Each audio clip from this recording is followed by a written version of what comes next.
Sunscreen by ಮಾಡೋದಕ್ಕಿಂತ ಮೊದಲು ನೀವು ಏನೇನು ಅಬ್ಸರ್ವ್ ಮಾಡಬೇಕು ಅಂತಂದ್ರೆ ಫಸ್ಟು ಎಸ್ ಪಿ ಎಫ್ ಅಂತಂದ್ರೆ sun protective factor which will protect your skin from UVB rays ಅಂದ್ರೆ ಬರ್ನ್ ಆಗೋದು ಟ್ಯಾನ್ ಆಗೋದು ಇದರಿಂದ ಅವಾಯ್ಡ್ ಮಾಡಬಹುದು.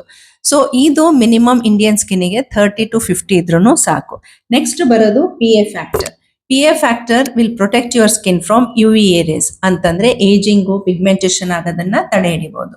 ಇಂಡಿಯನ್ ಸ್ಕಿನ್ಗೆ 3 and above ಇದ್ರೂ ಸಾಕು. Next tinted sunscreens. Tinted sunscreen will protect your skin from visible light as well as blue light. So, tinted sunscreen usually indoor long-term screen time iddavaru nearly 7 to 8 hours exposure iddaga you can use tinted sunscreen. Next, water resistant and sweat resistant. So, idunna ನೀವು ಅದರ ಮೇಲೆ labelled ಇತ್ತು ಅಂತಂದ್ರೆ this will protect your skin from 60 to 80 minutes from water as well as from sweat. Next, ನೀವು skin concern ಅಂದ್ರೆ ನಿಮ್ದು oily ಇದ್ರೆ dry ಇದ್ರೆ ನಾರ್ಮಲ್ ಇದ್ರೆ ಯಾವ ತರ ಸನ್ಸ್ಕ್ರೀನ್ ಅಂತ. ಸೊ ಆಯಿಲಿ ಸ್ಕಿನ್ಗೆ ಜೆಲ್ ಬೇಸ್ಡ್ ಅಥವಾ ವಾಟರ್ ಅಥವಾ matte finish and for dry skin you can go for creamy based or hydrating type of sunscreen. But ಏನೇ ಯೂಸ್ ಮಾಡಿದ್ರು ನೀವು ಮಿನಿಮಮ್ 2 ಫಿಂಗರ್ ಲೆಂತ್ ಅಷ್ಟು ಯೂಸ್ ಮಾಡಬೇಕು ಅಂಡ್ ಎವ್ರಿ 3 hours ನೀವು apply ಮಾಡಬೇಕು. ಅಂದ್ರೆ ನಿಮ್ ಸ್ಕಿನ್ ಹೆಲ್ದಿ ಆಗಿ ಅಂಡ್ ಪ್ರೊಟೆಕ್ಟೆಡ್ ಆಗಿ ಇರುತ್ತೆ.